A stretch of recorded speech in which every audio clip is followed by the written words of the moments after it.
नमस्कार प्यारे विद्यार्थियों। आज हमारा टॉपिक है ब्रिटिशकालीन भारत में शिक्षा का विकास। ब्रिटिशकालीन भारत में प्रारंभ में शिक्षा का अधोमुखी निस्यंदन सिद्धांत प्रतिपादित किया गया था, जो कि लॉर्ड ऑकलैंड के द्वारा संपादित किया गया था। अधोमुखी निस्यंदन सिद्धांत के अनुसार शिक्षा सर्वप्रथम उच्च वर्ग के लोगों को दी जानी चाहिए और यह शिक्षा मुख्यतः इंग्लिश भाषा में होनी चाहिए। उसके बाद में यह शिक्षा उच्च वर्ग से छन छन कर या फिर अनुकरण करके सीख कर निम्न वर्ग तक पहुँचे।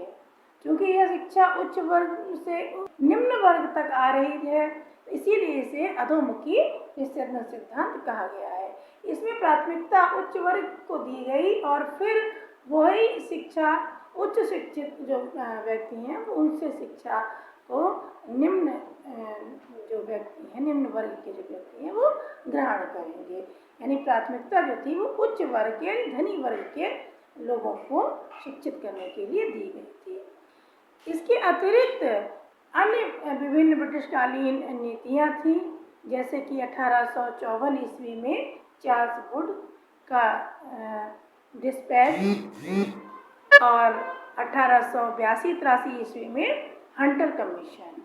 इसके बाद में 1902 ईस्वी में रैले कमीशन, फिर 1917 ईस्वी में 1917 ईस्वी का सैडलर आयोग। इसके बाद में 1929 ईस्वी की हार्टोग समिति और लास्ट में 1944 ईस्वी में सार्जेंट योजना का प्रतिपादन किया गया। इन्हीं विभिन्न योजनाओं के द्वारा इसी पे अमल करते हुए ब्रिटिशकालीन शिक्षा जो थी उसने प्रगति की। हम इन्हें सभी योजनाओं को याद करने के लिए एक सरल कूट भाषा का उपयोग करेंगे। Charles Wood dispatch, Hunter commission, Raleigh commission, Sadler आयोग, हार्टोग समिति और सार्जेंट योजना, इन सभी को एक साथ याद करने के लिए Wood, Hunter, Raleigh. Wood Hunter को हम याद कर सकते हैं, जैसे लकड़ी का हंटर है, उसे किसी को पीटा है तो क्या होगा, वो सेड हो जाएगा। तो Wood, Hunter, Raleigh, sad, Hartog, servant. पहले सर्वेंट को पीटा जाता था, काफ़ी दास प्रथा थी, तो हार्टोग ने लकड़ी के हंटर से अपने सर्वेंट को पीटा तो वो क्या हो गया, सेड हो गया। ठीक है, Wood, Hunter, Raleigh, sad, Hartog, servant. Wood, इसको फिर से एक बार कर लेते हैं। Wood, Charles Wood dispatch, Hunter commission, Raleigh commission, Sadler आयोग, हार्टोग समिति और सार्जेंट योजना। Wood, Hunter, Raleigh, sad, Hartog, servant. कालीन शिक्षा नीतियों में सबसे पहला था चार्ल्स वुड का डिस्पैच, जो कि 1854 ईस्वी में लॉर्ड डलहौजी के समय में आया था। इसके प्रमुख बिंदुओं में सबसे पहला था कि सरकार की शिक्षा नीति का उद्देश्य पाश्चात्य शिक्षा का प्रचार प्रसार होना चाहिए, यानी अंग्रेजी शिक्षा का प्रचार प्रसार होना चाहिए। उच्च शिक्षा केवल और केवल अंग्रेजी मीडियम में ही प्रदान की जाए और जो प्राथमिक विद्यालय हैं उनमें क्षेत्रीय भाषाओं में शिक्षा दी जा सकती है। इसके अतिरिक्त लंदन विश्वविद्यालय के आधार पर कलकत्ता, बम्बई और मद्रास में विश्वविद्यालय स्थापित किए जाएं तथा महिला शिक्षा को बढ़ावा दिया जाए। दूसरा है हंटर शिक्षा आयोग। हंटर शिक्षा आयोग 1882 ईस्वी में लॉर्ड रिपन के काल में आया था। लॉर्ड रिपन बहुत उदारवादी गवर्नर जनरल माने जाते थे और इनके समय में जो शिक्षा में सुधार है उनके प्रमुख बिंदु थे कि इस कमीशन ने कुछ ऐसे उपाय सुझाए जिससे कि प्रारंभिक शिक्षा का प्रचार प्रसार अधिक से अधिक हो सके।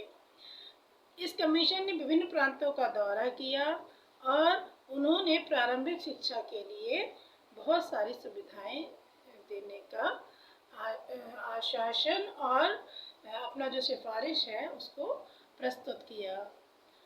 इसमें अन्य बिंदुओं में कॉलेज के छात्रों से ली जाने वाली फीस उनकी उपस्थिति के संबंध में कुछ विशेष नियमों का पालन किया जाना आवश्यक बताया, तथा स्कूलों में पुस्तकालय तथा अच्छे फर्नीचर की व्यवस्था को बढ़ावा दिया। इनके समय में हाई स्कूल में 2 प्रकार की शिक्षा के प्रबंध की सिफारिश की गई। एक प्रवेश परीक्षा और दूसरी विद्यार्थियों को व्यापार तथा अन्य व्यवसायों की शिक्षा दी जाए। ये सब जो सिफारिशें थी वो हंटर शिक्षा आयोग की थी। इसके बाद में जो नीति थी वो थी रेले कमीशन।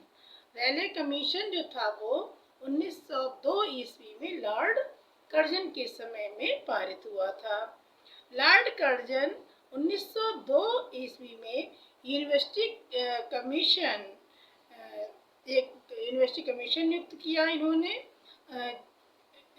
लॉर्ड कर्जन ने 1902 में एक यूनिवर्सिटी कमीशन नियुक्त किया, जिसके अध्यक्ष उन्होंने थॉमस रैले को बनाया। इन्होंने जो थॉमस रैले थे इन्होंने निम्नलिखित सिफारिशें अपनी प्रस्तुत की। नंबर 1 जिसमें प्रमुख था, उच्च शिक्षा से संबंधित कॉलेजों को बढ़ावा दिया जाए। विधि शिक्षा को बढ़ावा दिया जाए तथा छात्रों के लिए अनुशासन का सख्ती से पालन कराया जाए। अब अगला जो था महत्वपूर्ण आयोग जो बना ब्रिटिशकालीन शिक्षा नीति का, वो था सैडलर आयोग 1917 ईस्वी का।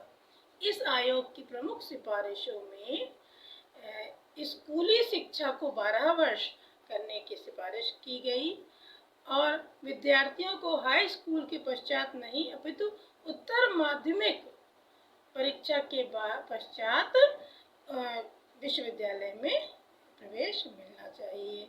उत्तर माध्यमिक शिक्षा चरण के पश्चात स्नातक की उपाधि के लिए 3 वर्ष की शिक्षा अनिवार्य होनी चाहिए तथा विश्वविद्यालय के नियमों को बहुत अधिक कठोर नहीं होना चाहिए। सैडलर आयोग ने स्त्री शिक्षा के प्रति विशेष ध्यान दिया तथा इसके लिए एक पृथक बोर्ड की स्थापना करने का सुझाव दिया। इसके बाद में जो समिति आई शिक्षा की, वो थी हार्टोग समिति 1929 ईस्वी में। इसके प्रमुख सिफारिशों में सबसे पहले प्राथमिक शिक्षा के राष्ट्रीय महत्व पर बल दिया गया तथा यह सुझाव दिया गया कि विश्वविद्यालय शिक्षा को सुधारने का पूर्ण प्रयास किया जाए तथा विश्वविद्यालय अपने कर्तव्य को सीमित रखें। जो विद्यार्थी उच्च शिक्षा प्राप्त करने के योग्य हैं, उन्हें अच्छी और उच्च शिक्षा दी जाए। इसके बाद में शिक्षा की सार्जेंट योजना 1944 ईस्वी में पारित हुई। इसके अंतर्गत 1944 में केंद्रीय शिक्षण मंत्रणा मंडल ने एक राष्ट्रीय शिक्षा योजना तैयार की, जिसे प्रायः सार्जेंट योजना कहा जाता है। सर जॉन सार्जेंट भारत के शिक्षा मंत्रणा दाता थे। इस योजना के अनुसार देश में प्रारंभिक विद्यालय, उच्च माध्यमिक विद्यालय, जिसमें कनिष्ठ और उच्च आधार विद्यालय स्थापित करने थे, 6 तथा 11 वर्ष के बच्चों के लिए व्यापक, निःशुल्क और अनिवार्य शिक्षा दिए जाने की योजना बनाई गई। इसके अतिरिक्त 11 से 17 वर्ष तक के लिए 6 वर्ष की और शिक्षा की व्यवस्था भी की गई। उच्च विद्यालय 2 प्रकार के होने की सिफारिश की गई। नंबर पहला था विद्या विषयक और दूसरा था प्राविधिक और व्यवसायिक शिक्षा विषयक। इस योजना के अंतर्गत